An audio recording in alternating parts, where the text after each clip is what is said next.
Okay, so let's go ahead and turn that down a little bit.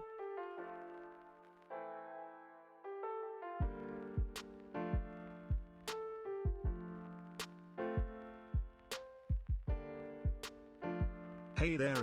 What's going on? All right.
Fuck is this? That was weird. Okay.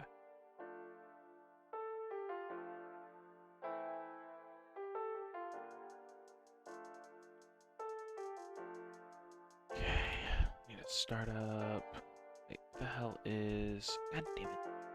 Need to start doing this way ahead of time. Should swap this over. Welcome, welcome, welcome, everybody.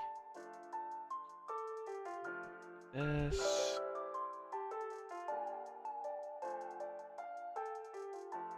Turn this down a little bit more. All right. I think my co-host is actually busy for the night, so he will not be accompanying us. But we're gonna continue the show just as planned. Um, got let's see, shit. No, that's not right. Okay. Anyways, welcome everyone to the podcast. I'm your host Afro Black, coming at y'all with another episode of the AFK podcast. We got a handful of articles for y'all tonight. While I'm talking about them, I'm going to be trying to do that and doing some grinding on Black Desert.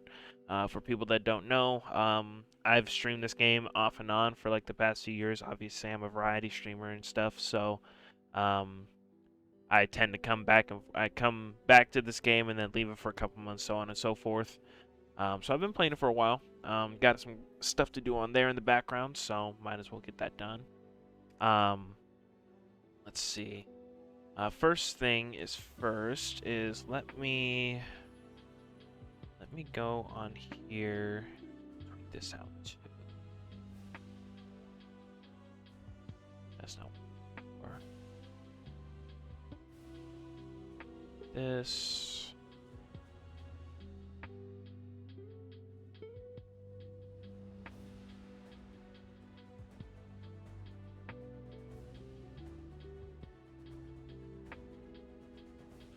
We're just gonna do it in a couple of these. Call that good. And then what we're gonna do here.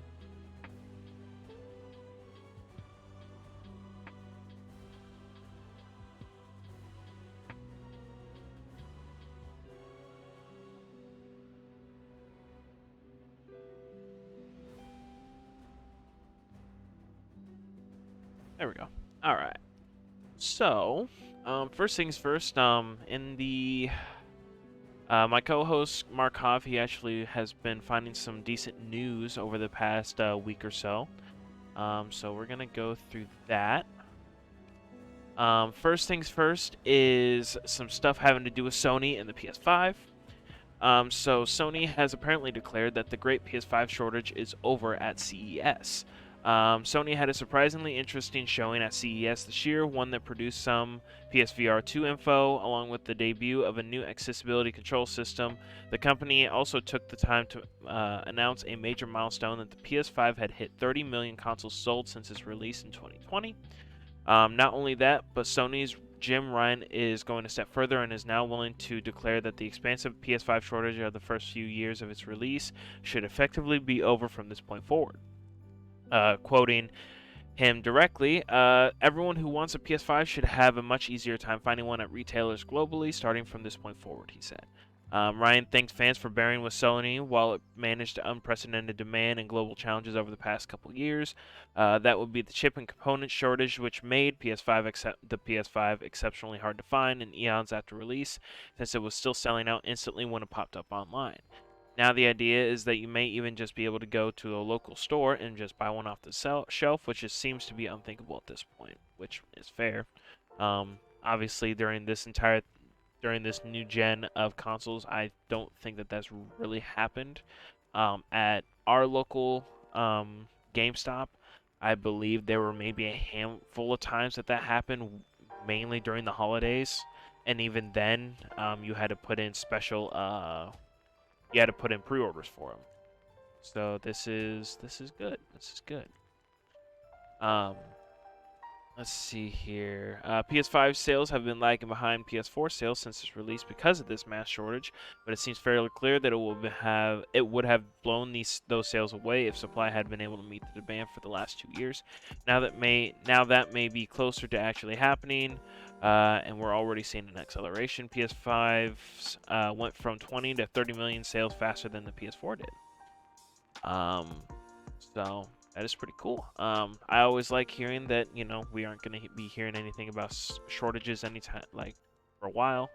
Or I shouldn't say that. I should say I'm glad that the PS5 shortage is the first one to come, and hopefully, I think Xbox One X is still having some supply issues, but hopefully those go away as well. So yeah, it's pretty cool. Especially for the Sony fanboys that, don't have a console yet. I'm sure that this will be fantastic for them. Let's see here.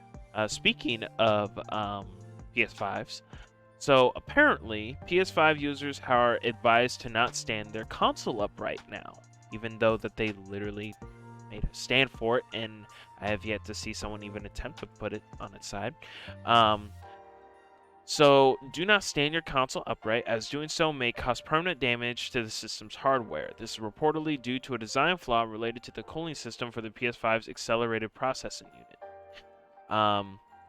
Sony launched... Wait, what?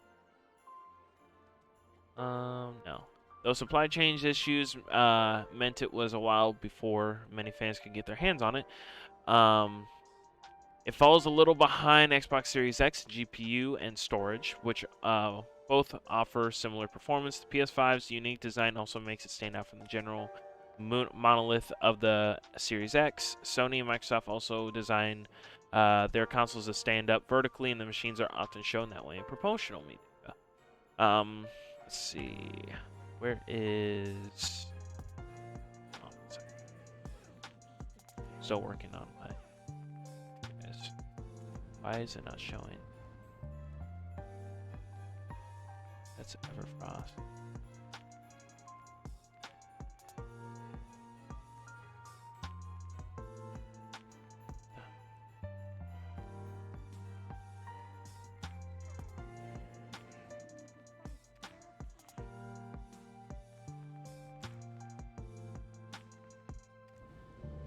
Okay.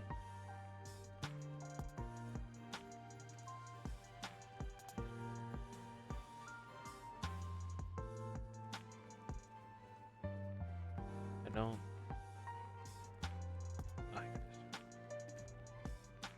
Okay.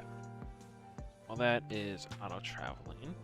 Let's see here. However, doing so with the PS5 may be a bad idea, according to a report on wololo.net. This is due to an apparent design flaw related to the liquid metal layer between the PS5's APU chip and the heatsink.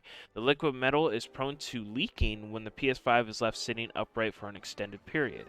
When users stand the PS5 vertically, liquid metal may start to move or seep out. This inhibits the console's ability to manage the heat coming off its APU, potentially damaging the processor. The liquid metal can also drip onto other sensitive components, causing a short circuit. This problem exists in both versions of the PS5. Let's see here. This defect seems to have been discovered by a console repairman who goes by the Coder on YouTube. He released a video about the PS5's defect 3 months ago, and other technicians have noticed similar problems with Sony's latest console. While not every PS5 is guaranteed to suffer from this defect, it is a risk for every user who leaves their console standing upright. So it may be a good idea to lay it on the side just in case. I agree. Also, they might be leaving out other possibilities because the only reason why I can think of as to why it may be seeping is, well, there's two possibilities. One, they didn't go, or I guess technically three, this one's more unlikely.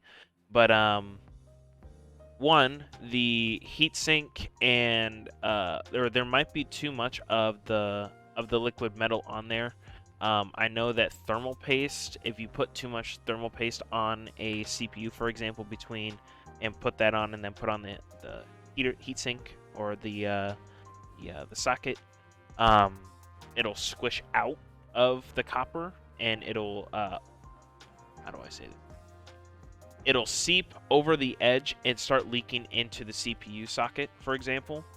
But the thing is, though, is that I've also never worked with liquid metal thermal paste. It's always been just regular, so it's zinc-based. So it could be possible that there's just straight up just putting too much on there. It could be that maybe that they didn't exactly look at the thermal thresholds pertaining to like how much heat the thermal paste can endure before it starts like liquefying even more. Why is it taking me? What?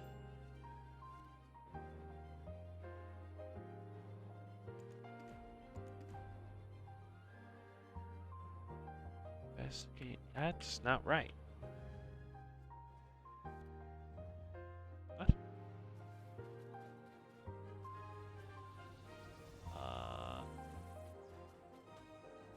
Hold on.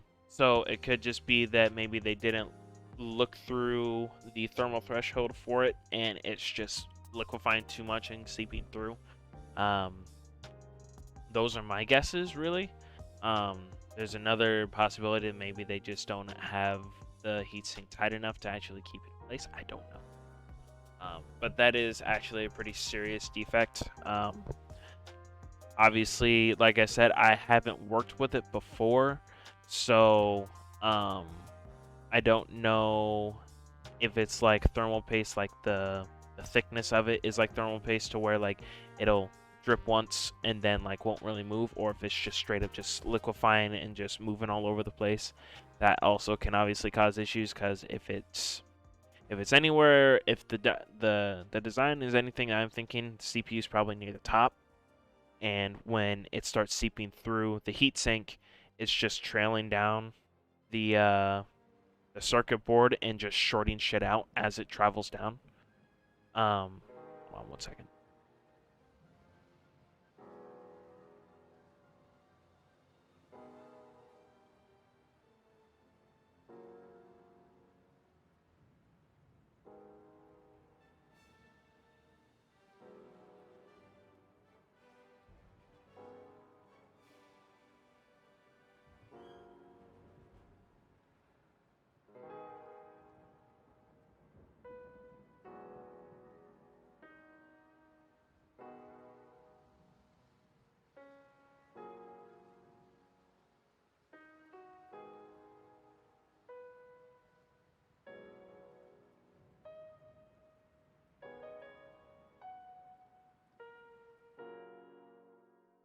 Oh, okay.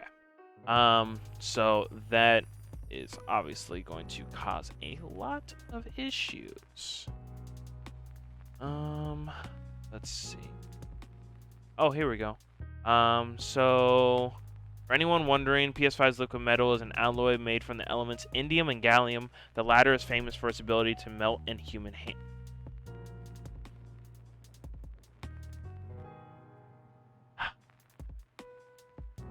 You're fucking kidding me, right?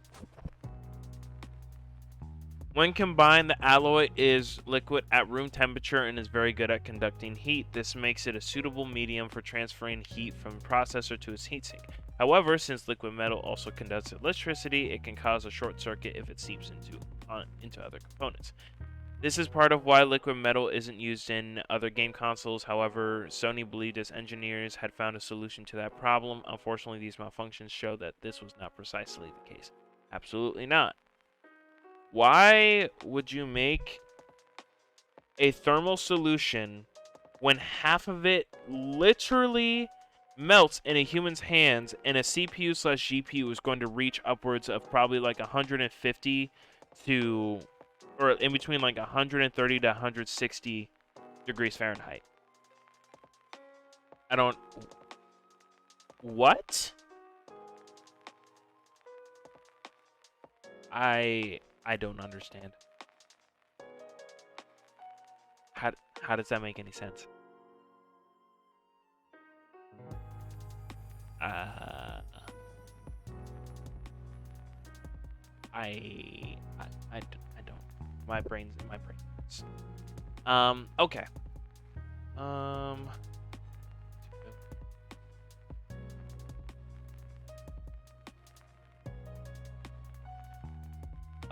Yeah, I don't know what to make of that. That is that is horrendous. That is wild to me. I don't know why you would ever do that, but okay. You know what? I'm curious to see how they fix this, so we'll have to keep an eye on that. Let's see here. Moving on to the next article. We're actually going to be moving into Microsoft space. Microsoft's ZeniMax Media is seeing 300 quality assurance workers to unionize. Around 300 quality assurance workers at Microsoft ZeniMax Media, which owns Bethesda and other developers including Arcane Studios, Machine Games, and more, have formed a union. As reported by Kotaku, the workers have formed a union with the Communication Workers of America, just as groups at Raven Software and Blizzard Albany did before, but the 300-strong number is significantly more than any previous effort and now the biggest union within the North American video game industry. The ZeniMax Workers United union encompasses several North American studios owned by ZeniMax Media, which instead of just an individual developer, and has now claimed to include a majority of the company's QA workers. Microsoft has said it will remain neutral in the process and not try to dissuade workers from achieving formal recognition, and has since recognized the union. Quote, "We applaud Microsoft for remaining neutral through this process and letting workers decide for themselves whether they want to unionize," said CWA President Christopher Shelton. The company is fulfilling commitments they laid out in their labor principles earlier this year, while sending a resounding message to the video game industry. The right to freely and fairly make a choice about union representation should be in the hands of the workers, not management. Microsoft committed to remaining neutral to union efforts after it is proposed to acquire Activision Blizzard, the publisher behind unionizing studios Raven Software and Blizzard Albany. Microsoft respects Activision Blizzard's employees' rights to choose whether to be represented by a labor organization, and we will honor those decisions. On January 3rd, it voluntarily recognized the new union, allowing contract negotiations to begin without a fight. That is fantastic. I think that this should honestly just be an industry standard at this point, because QA workers and testers and shit, they get fucked over really bad a lot. Like a lot. Where is...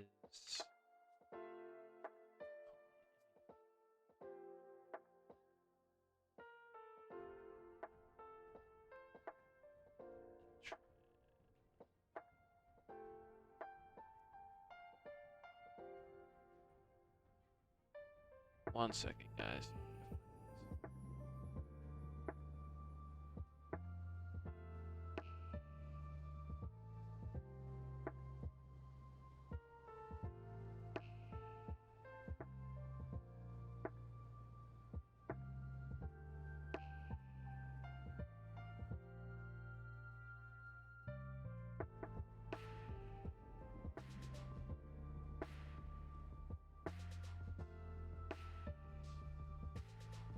Bartali Farm. That's what it is.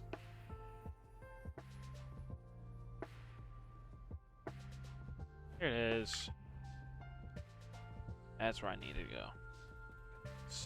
That was, yeah. Okay. But yeah, no. Unions need to be a standard, especially since QA workers and quality assurance workers of any kind, whether they're testers or game stability testers or whatever the case may be, they tend to get let go or get told to fuck off the quickest, and it's really sad to see. So I'm glad that Microsoft is showing that as one of the bigger publishers, or like one of the bigger entities that control a lot of publishers. I think that is fantastic. But yeah, I think that's all this really talks about. Yeah. Okay.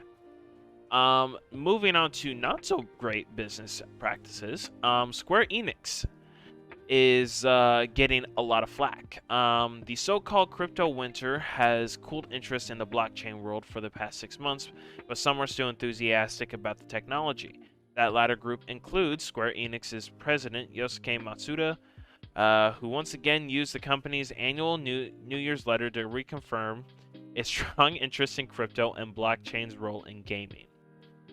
In the letter, Matsuda named blockchain entertainment as the area the company is most focused on in 2023, noting that the blockchain gained significant recognition as a field in 2022, along with Web 3.0 as a concept. However, Matsuda also notes volatility in the crypto and NFT markets, including the surprise collapse of FTX, which was once considered one of the most promising players in the space. Matsuda strikes an optimistic note, saying that while the market has driven more investors in 2021 due to soaring crypto prices, the ongoing turbulence in the industry should cause developers to view the blockchain as a means to an end rather than the end itself. He also confirms that Square Enix has multiple blockchain games in development. While it's likely that the current crypto winter will eventually end, consumer interest in NFT or blockchain-based games has been limited in the past, with even successful examples like Axie Infinity failing to cross over into the mainstream. As such, even if the crypto bubble inflates again, the traditional game companies like Square Enix have an uphill climb ahead of them. So, me personally, I'm all for new technology and shit. I work in IT, I work with computers and stuff like that, so it's not really that I'm scared of the tech or anything. It's more just like the fact that this type of shit is for the most part unregulated. There aren't really rules, there isn't any standardizations, there's no protection or anything. Oh, it seems like a lot of the bigger cryptos, the ones that are promoted by influencers and shit like that, those seem to turn out to be scams, to say it the simplest, more often than not. So while I'm at the most, what I'm gonna say is I hope that Square Enix knows what the hell they're doing, because this can backfire on them so fast and so badly it's not even.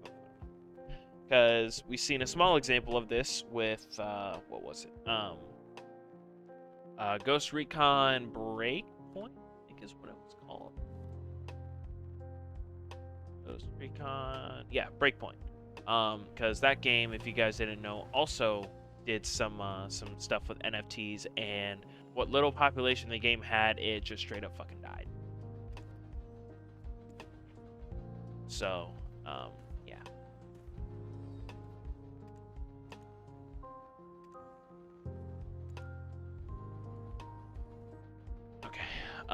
So I guess the best luck to that. I don't really know what to make of it. I guess we'll have to see what kind of what kind of games they have in development for this. Oh my, lag. Jesus Christ.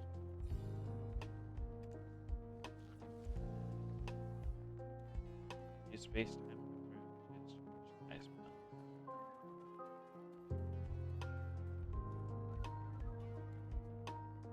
this is lagging super.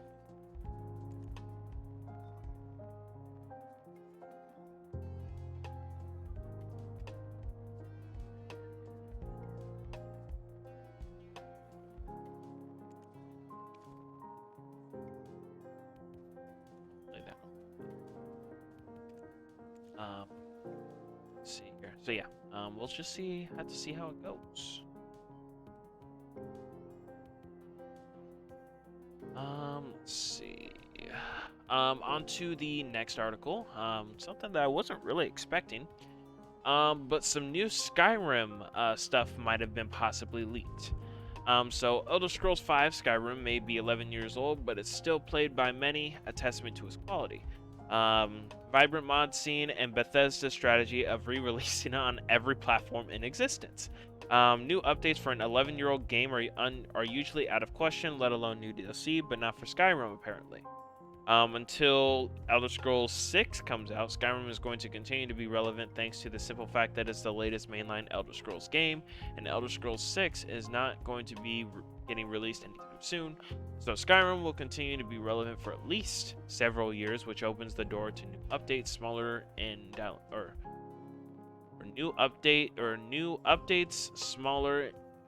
smaller and downloadable content, and possibly new opportunities to sell the game again. We already know that's gonna happen. I think that the PS5 is rumored to be getting released in like 2026 or something. So it's not exactly like a thing out of the realm of possibilities.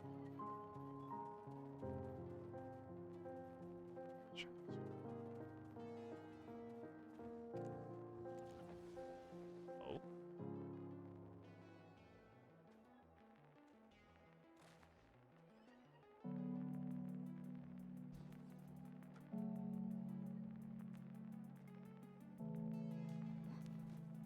Oh my.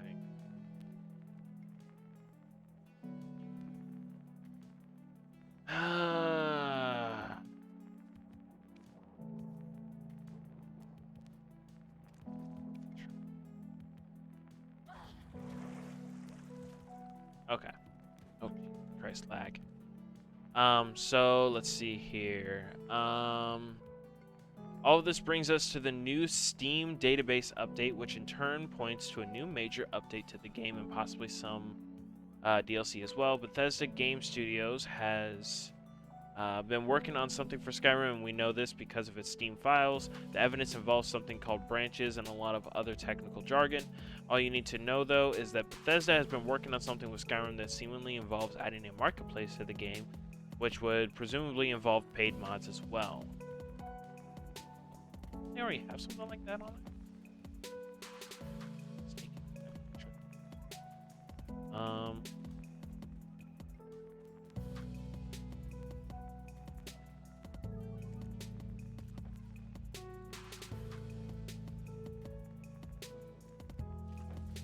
Let's see here. Below you can check the video. Okay. So there's a video link to this article. If you guys are watching this on the YouTube channel, so the whole rule that I have with articles is I'll put them in the description for the YouTube channels or for the video, as long as they were actually talked about during the podcast. So like for the New Year's special, all we did was go over things involving the channel per se, nothing outside of that. So no articles or anything, so there was no point. But regular shows like this, the articles should be in the description. They also should be in the Discord as well. So if you guys ever join that, you should be able to find them there. But to continue, for now, all we have are some encrypted Steam files and a lot of speculation, but it does seem like, at the bare minimum, Bethesda Game Studios is working on adding some type of marketplace to the game involving paid mods, and this update could be released along new DLC as well. Think of the Elder Scrolls Skyrim Anniversary Edition, which added some smaller bits of content to the game. At the moment of publishing, Bethesda has not commented on any of this. We don't expect this to change, but if it does, we will be sure to update. It's fantastic, because I will probably be keeping up with this. So, I'm all for continued support for games. That's not really a problem. I just don't like that. So my whole thing on this will be basically, I'm all for the game to keep getting support, but at this point, the longer that they keep hashing out Elder Scrolls 6, the more the expectations are going to continue climbing. So if Elder Scrolls 6 keeps taking a sweet ass time to the point where it's going to take several years to release, people are going to have insanely high expectations to the point where the game might not even be considered a success. So that's all I'm gonna say on it. I hope the game does well, and if we get new DLC for Skyrim, I'm all for it, because I don't think I've actually played through the game in years, because I burnt myself out on it. So yeah, so new DLC or new updates for Skyrim possibly coming. That could be pretty cool. I guess we'll keep you all updated.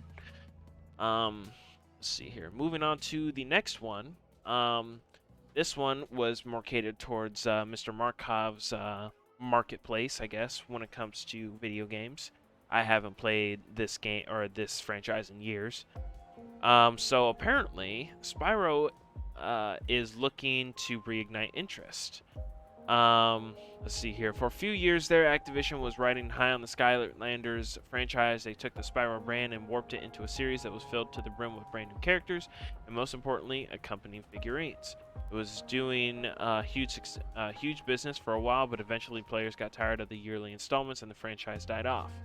Now it seems Activision might be looking to rekindle that love with a new compilation.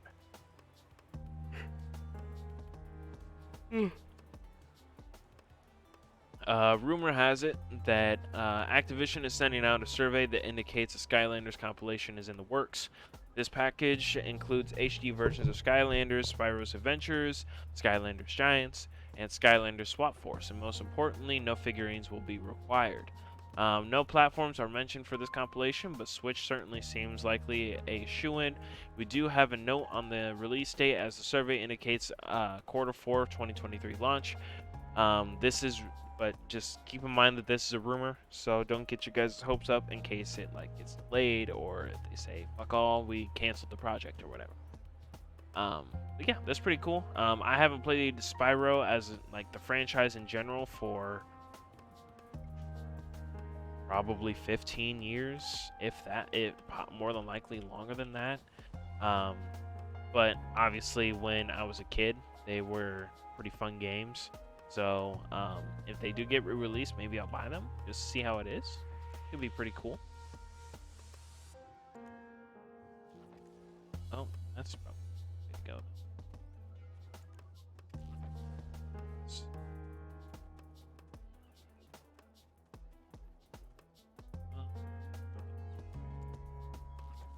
Oh.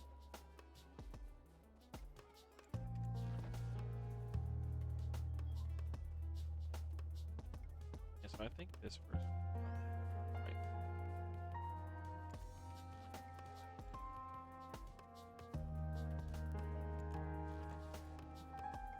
I already tried this one.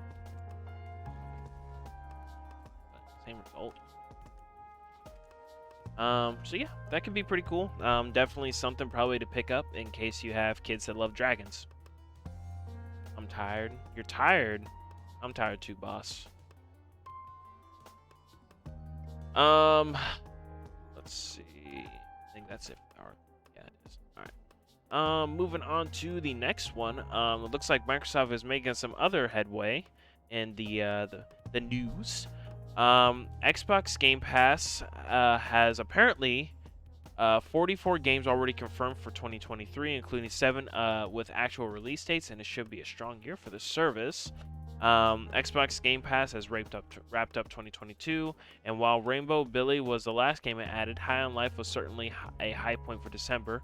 It quickly became the most popular game on Xbox Game Pass, being one of the biggest launches of the year, but in the downtime waiting for Microsoft to confirm the 2023 games, it's worth highlighting just how many games are already confirmed. Derived from the plethora of announcements, Xbox Game Pass has already confirmed 44 games for next year. This includes 5 Xbox Game Pass games for 2023 or January 2023. Persona 3 Portable, Persona 4 Golden, Monster Hunter Rise, Age of Empires 2, and Inculinati. I have never heard of that one. One game for February, Atomic Heart, and one game for March, Wo Long Fallen Dynasty. This is a strong start for the year, obviously, although it is just a drip in the bucket that is Xbox Game Pass. Arguably, the most anticipated games among those without a release date yet are Starfield, Redfall, and Hollow Knight Silksong. The first two are first-party Microsoft games via Bethesda, with Redfalls being a Left 4 Dead 2 / Borderlands-like shooter focused on vampires from Deathloop developer Arcane Studios, and Starfield being a space exploration RPG from Bethesda Game Studios proper. Meanwhile, Hollow Knight Silksong is a beloved indie sequel. Most people already know it. I think it was on consoles as far back as the 360, maybe even older than that. So it's probably even considered just a cult classic in general at this point. Let's see here. One that many have been waiting for a long time. In fact, there hasn't been any serious news about it since Hollow Knight Silksong was confirmed for the Game Pass. It is supposed to release in the first 6 months of 2023 per this announcement, but it's hard to say if that's still the same goal.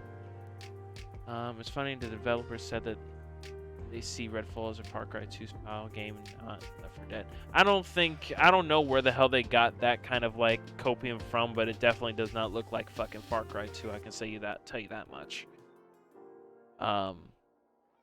Let's see. Following games released. Okay. So the following are confirmed for Game Pass, but do not, as of this writing, have a release date. So Age of Empires 4, Age of Mythology Retold, Amnesia the Bunker, Ara History Untold, Ark 2, Blaze Blue Cross Tag Battle, Bounty Star, Bushiden, Cassette Beasts, Cocoon, Dungeons 4, Ayuden Chronicle 100 Heroes, Ereban, Shadow Legacy, Flintlock The Siege of Dawn, Block, Forza Motorsport, GoldenEye 007, Guilty Gear Strive, Hollow Knight, Homestead Arcana, let's see, Hot Wheels Unleashed Game of the Year Edition, which, by the way, Markov played it, and he fucking loved that game. He played the shit out of it, so don't sleep on Hot Wheels, okay? Humankind, Infinite Guitars, Lies of P, Lightyear Frontier, Mad Streets, Maquette, Marauders, which I've actually heard is pretty cool, although somehow they use World War II era guns in space. So I don't know how that works, but it is what it is. Let's see here. Minecraft Legends, Party Animals, Pigeon Simulator, Planet of Lana, Railway Empire 2, Ravenlock, Redfall, Replaced, RoboQuest, She Dreams Elsewhere, Solar Ash, Spirity, Stalker 2, Starfield, The Big Con, The Last Case of Benedict Fox, The Texas Chainsaw Massacre. Didn't even know they were coming out with a game for that, but okay.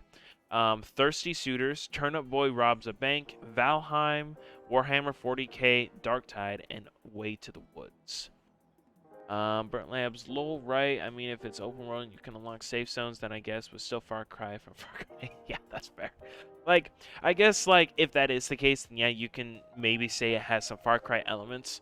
But the fact that it's 4-player co-op, it's generic, like, vampires that are attacking with select few specialty class vampires, and maybe, like, a heavy-duty one, probably similar to the tank, or just as, like, difficult to kill. You're in a 4-player co-op squad. You're going around doing random mission objectives in like a big ass map. It's just like, to say that it reminds you more of Far Cry compared to Left 4 Dead it's a little bit of a little bit cope. I don't know if they're just trying to like keep the expectations away from Left 4 Dead and Back 4 Blood and shit, or if like that's the only reasonable thing that I can think of as to why they would say that it seems like that. That's so. Have I tried this portal yet? I have not, but it's the same result. This is gonna be a rough time. Let me shred these.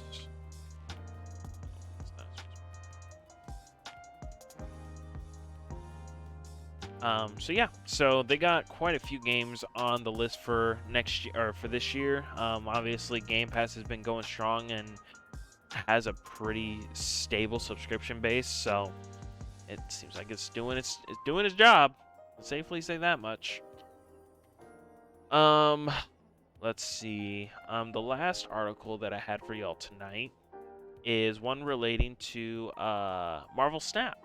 So, Marvel Snap is basically a online TCG surrounding obviously Marvel heroes and stuff like that.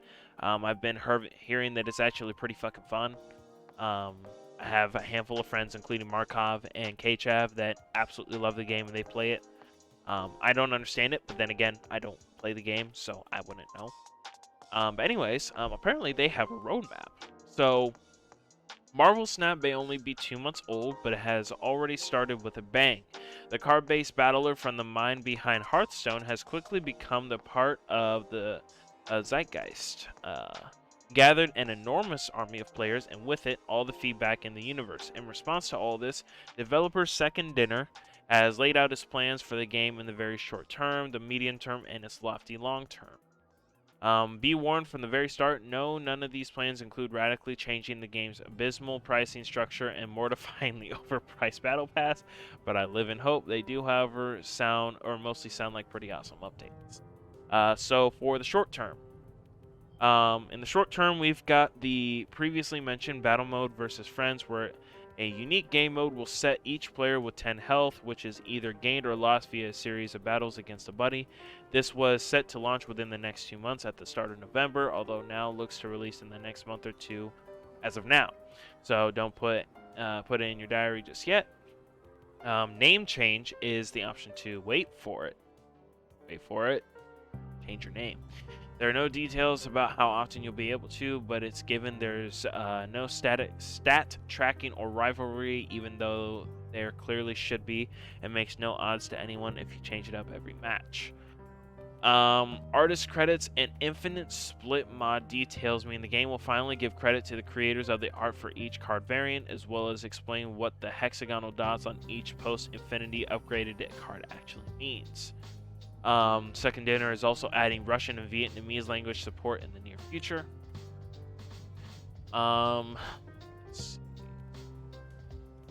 Medium term is Second Dinner describes the following features as being in development as opposed to those being in the final stage of bug testing and tidying up. This means that they all come with a caveat that such plans may significantly change as they fiddle. Let's see here. The first seems to be the most complex of issues, being an option for a PC widescreen UI. Just do a wider piece of background art and spread the icon. Okay, never mind. Alright, this dude is rambling. Change your class option on a name. Fair enough. You know what? You got me, dude. So it looks like medium term. So widescreen UI integration for PC. Yeah, I don't think that should be too hard for them to integrate. Another feature called Smart Decks, which is a feature intended to help you build a deck around a smaller selection of cards. The idea being, if you have a few cards that you think support each other well, but are stuck for how to flesh that out to a full 12-card deck, the game will suggest them for you, which sounds like a great feature to me, but it seems very problematic to roll it out like everyone else. Hello?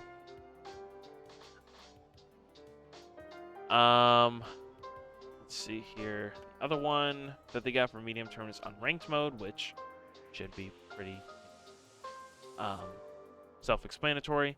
At the same time, Second Dinner teases something called competitive mode, which would use battle mode in fun new ways, although that doesn't mean anything at all. There's no information on this yet.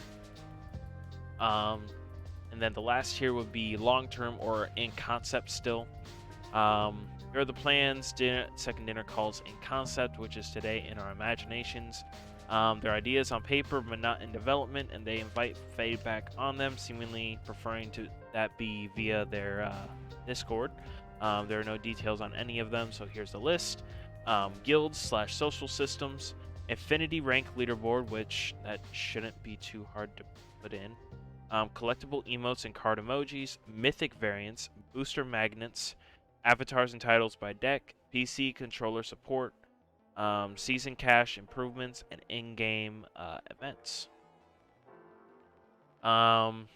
So the article author puts some a couple last minute comments in here. Let me provide some useful insight into these. Screw guilds. We don't need a way for players to talk to each other and everything. Screw infinity rank leaderboards. That's just a list of the game's biggest whales, which there's some fair criticism for that, especially for mobile games. Screw collectible emotes and emojis. Just add more of them to the base game, but Second Dinner has my blessing on the rest, although I reserve judgment on whatever a booster magnet may be. More sensibly, I'd say in-game events should be the priority above all, just about everything else in this whole article, given they'll be the element that'll remind people to come back to the game once the initial buzz wears off, which is, let's be honest, any moment now. Especially if the developers prove stubborn on the overpriced season passes, which few are going to bother with if they keep proving more so anticlimactic, which is fair. So for the peoples that actually play the game, that looks to be their plans for this year, and we'll just have to see where that goes.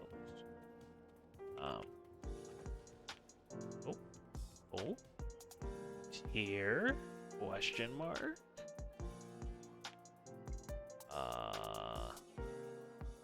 Try this one. Where's it? Oh. That didn't help. Like I said, I haven't played the game. I've heard that the game is actually pretty fun for a mobile game. I didn't know anything about the microtransactions, but to be fair, as far as I know, none of my friends have actually bought any microtransactions on it. I haven't heard anything about it, so that's typical for a mobile game. I'm not gonna say I'm disappointed or angry or anything, because that's just it doesn't do anything. I do hope that they stick to this roadmap and maybe even try to push themselves to add a little bit more, because this guy does make a point, and I agree with him wholeheartedly when he says that events kind of keep people coming back to the game. It's not enough just to add a few features and just say, all right, have at it. So hopefully they keep listening to their community. I guess that's the biggest thing at the end of it. So yeah. Those seem to be the biggest things that have been revealed this week. Obviously, a couple of these are going to be more in parts as more articles get released on them and more news comes out. So we'll have to wait and see. But other than that, I think that's all we had to really talk about tonight. Other than that, I'm still hammering out a schedule for streaming, as well as Markov. I think he's been busy lately with some other stuff, since it's still recently and reasonably still within the holiday range. Me personally, I think I'm going to be trying to stream on Tuesdays, obviously Fridays for the podcast. That should always pretty much be staple unless something pops up, which if you're following my socials, you should be able to catch the updates, or if you join the Discord, you'll also be able to catch updates through that. But so Tuesdays, Fridays, and possibly maybe some other day throughout the week. I want to be streaming at least 3 days a week steadily, and then go from there. Games that I'll be playing will still be random as usual. I'm still trying to find a story game that's actually keeping my focus. It's kind of hard to find for me. personally. I don't know if I have ADD or something, but that could be a possibility. I know that Black Desert's going to be in the rotation for a little bit. I've been getting a lot of gains on that recently, and my character is starting to go more into the high tier of an account quality or whatever, versus like staying at mid tier for so long. So yeah, you guys have that to look forward to.